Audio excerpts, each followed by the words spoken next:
عید کے دن کیا کیا سنتیں ہیں، علماء کیا فرماتے ہیں، حدیث شریف میں کیا ہے،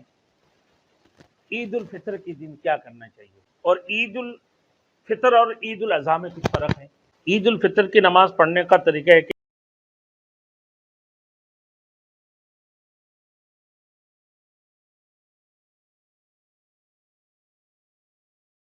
Thanks for watching. Don't forget to like, comment, share and subscribe to Maulana Habibullah Rouhani Official. نحمد و نصلی علی رسولہ الکریم، اما بعد فاعوذ باللہ من الشیطان الرجیم، بسم اللہ الرحمن الرحیم۔ میرے محترم دوستوں، عید کے دن کیا کیا سنتیں ہیں،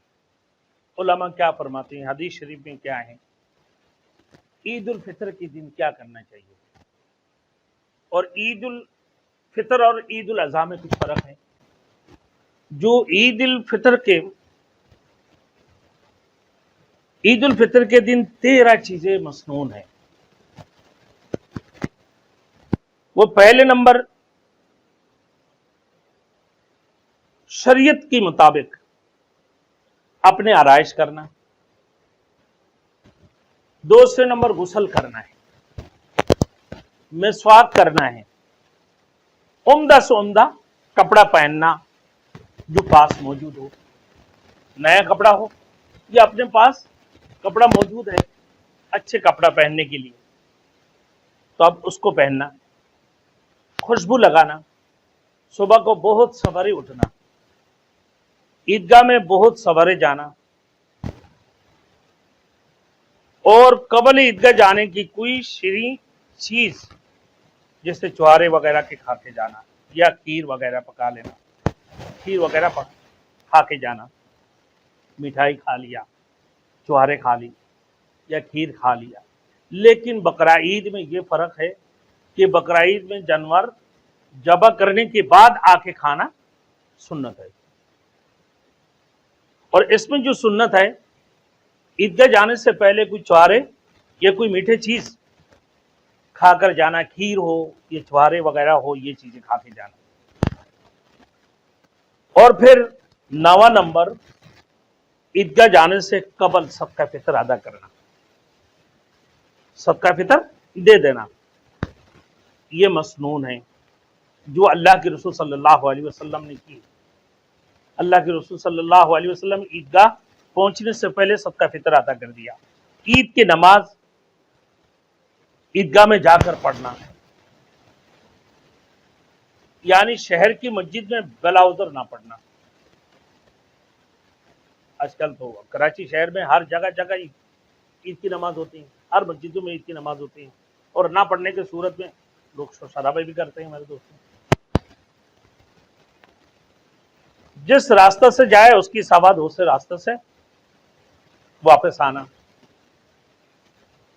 اور پیدل جانا یہ سنت ہے۔ اگر راستہ دور ہو تو پھر اسکوٹر وغیرہ میں چلے جائیں، سائیکل ہو، اسکوٹر ہو یا گاڑی وغیرہ میں۔ دور ہونے کی صورت میں پیدل جانا تو مشکل ہے، اور راستے میں اللہ اکبر لا الہ الا اللہ اللہ اکبر واللہ اکبر وللہ الحمد آہستہ آواز سے پڑھتے ہوئے جانا۔ اب اس میں بھی فرق ہے میرے دوستوں۔ یہ عید الفطر کی، عید الاضحیٰ میں بڑی تیز آواز سے پڑھے، تیز آواز سے پڑھتے ہوئے جائیں، ایک راستہ سے پڑھتے ہوئے جائیں، دوسرا واپسی دوسرے راستہ سے آئیں۔ یہ تکبیر تشریق یہ تیز آواز سے پڑھنا چاہیے عید الاضحیٰ یعنی بقرعید میں، قربانی والے عید میں، اور عید الاضحیٰ میں عید الفطر کے اندر چھوٹی آواز سے پڑھنا چاہیے۔ یہ فرق ہے۔ عید کی نمازوں کے طریقہ، عید کی نماز کا طریقہ، عید الفطر کی نماز پڑھنے کا طریقہ ہے کہ نیت کریں کہ میں نیت کرتا ہوں 2 رکعت نماز واجب، 2 رکعت نماز واجب 6 تکبیر زائد کے ساتھ، پیچھے اس امام کی منہ میرے کعبہ شریف کی طرف اللہ اکبر۔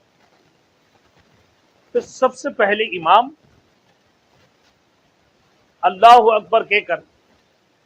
ہاتھ باندھ لیں، ثنا پڑھیں، اس کے بعد پھر اللہ اکبر ہاتھ چھوڑ دیں، پھر اللہ اکبر ہاتھ چھوڑ دیں، پھر اللہ اکبر ہاتھ چھوڑ، پھر بند دیں، پھر الحمد امام صاحب شروع کریں، اور الحمد شروع کرنے کے بعد اس کے ساتھ ایک سورت ملائیں، ایک رکعت مکمل ہوگی۔ دوسری رکعت الحمد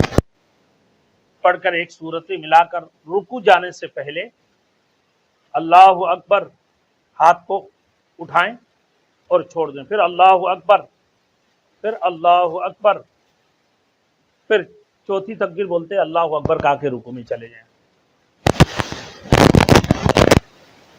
آپ دیکھیں عید کی نماز، یہ عید الفطر ہو یا عید الاضحیٰ،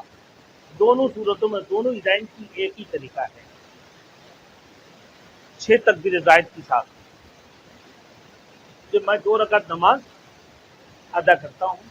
واجب، 6 تکبیر زائد کے ساتھ، 6 تکبیر زائد واجبہ کے ساتھ، 6 تکبیر زائد، 6 تکبیر زائد یہ بھی واجب ہے۔ وہ میرے کعبہ شریف کی طرف پیچھے امام چل رہا ہوتا، نیت کر لی، نیت کرنے کے بعد اب اللہ اکبر کہا کہ تکبیر تحریمہ آپ نے کہہ کر ہاتھ باندھ دیا۔ اب ثانیہ پڑھنے کے بعد پھر اللہ اکبر تکبیر پڑھنا ہے 3 مرتبہ، ہاتھ چھوڑ دینا ہر دفعہ، پھر سورت الحمد سورہ پڑھے، پھر سورت ملائے، اس کی بعد ایک رکعت مکمل ہوگی، دوسری رکعت کے لیے آپ کھڑے ہو جائیں، الحمد اس کے ساتھ ایک سورہ ملائے، سورت ملانے کے بعد پھر رکوع جانے سے پہلے 3 تکبیر کہنا، اللہ اکبر کہا کہ ہاتھ چھوڑ دو، پھر اللہ اکبر، پھر اللہ اکبر، چوتھی رکعت میں چلے جائیں۔ یہ نماز کی طریقہ ہے۔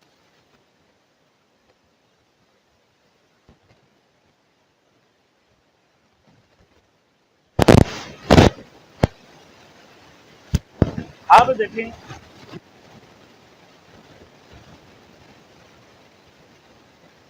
بعد نماز کی 2 خطبے ممبر پر کھڑے ہو کر پڑھیں، اور دونوں خطبوں کے درمیان اتنی ہی دیر تک بیٹھے جتنے دیر جمعہ کی خطبہ میں بیٹھتا ہے، زیادہ لمبا دیر تھوڑی دیر۔ اب امام صاحب نماز پڑھا رہا ہے، آپ کو ضرور امام بتائیں گے، لیکن آپ اس سے پہلے اس کو دیکھ لیں کہ میں نماز پڑھنے کا طریقہ، بعض وقت میں آپ دیر سے پہنچے ہیں، امام نے پہلے بتا دیا، آپ کو بتائیں گے، تو آپ کم از کم اگر آپ کی ذہن نشین ہوں گے تو آپ عید کی نماز میں جا کر کم از کم نیت تو کر سکتے ہیں۔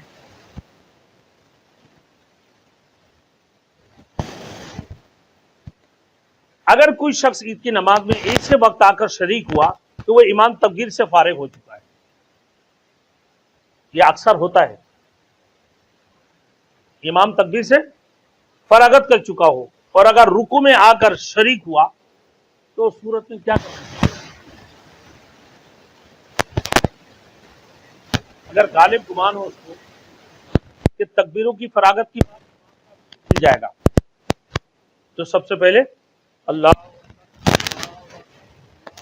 آگے، پھر اللہ اکبر آگے رکوع میں چلے جائیں، ہاتھ بند، اللہ اکبر کا ہاتھ بنتے ہی پھر اللہ اکبر، اللہ اکبر، اللہ اکبر۔ اگر آپ کو یقین ہو جاتی ہے کہ کام پھر رکوع مل جائے گا، رکوع مل جائے گا تو آپ تکبیر پہلے کہہ دیں۔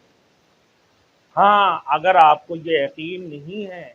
کہ امام رکوع سے اٹھ جائیں گے تو پھر اللہ اکبر کہہ کر ہاتھ بنتے ہی آپ رکوع میں چلے جائیں، اور رکوع میں تسبیح پڑھنے کے بجائے وہ تکبیر کہیں اللہ اکبر، اللہ اکبر، اللہ اکبر 3 مرتبہ، ہاتھ اگر نہ بھی اٹھائیں کوئی فرق نہیں پڑے گا۔ تو رکوع میں شریک ہو جائے، اور حالت رکوع میں بجائے تسبیح تکبیریں کہہ لیں، مگر حالت رکوع میں تکبیریں کہتے وقت ہاتھ نہ اٹھائیں، یہ بات ہے۔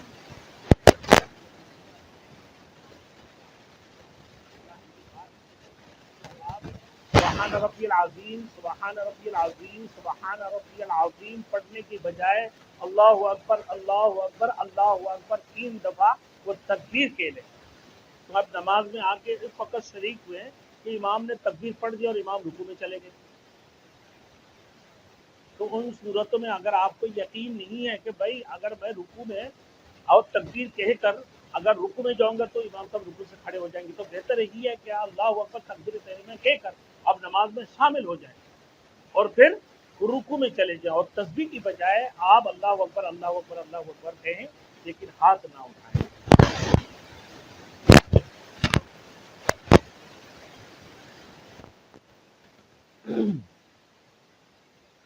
مگر حالت رکوع میں تکبیریں کہتے بغیر ہاتھ نہ اٹھائیں، یا اور قبل اس کی کہ پوری تکبیری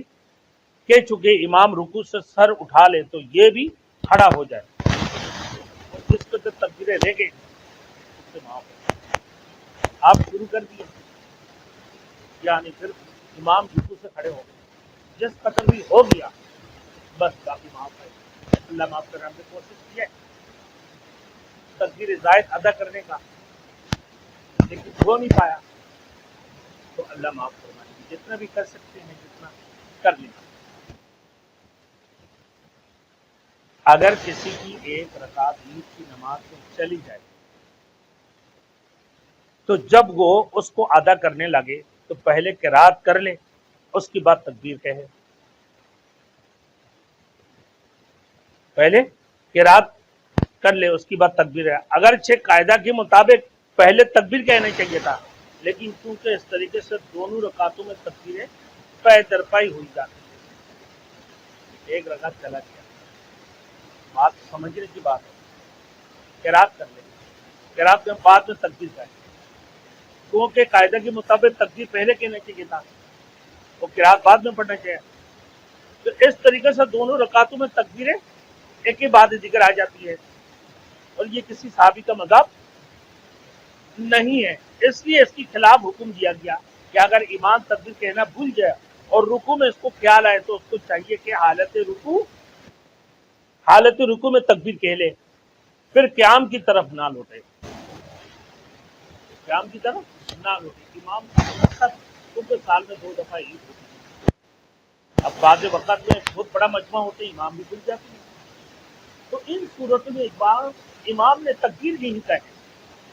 تو ان صورتوں میں ان کے لیے، اور اس کو خیال ہے کہ میں نے تو تکبیر نہیں کہا اور تکبیر کہنے سے پہلے الحمدو پڑھنا شروع کر دیا، سورت بھی ملا لی، بعض وقت اکثر غلطیاں ہو جاتی اماموں سے بھی،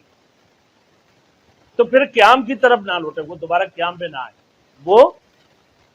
رکوع میں ہی تکبیر کہہ لے آہستہ، اگر لوٹ جائے تب بھی جائز ہے،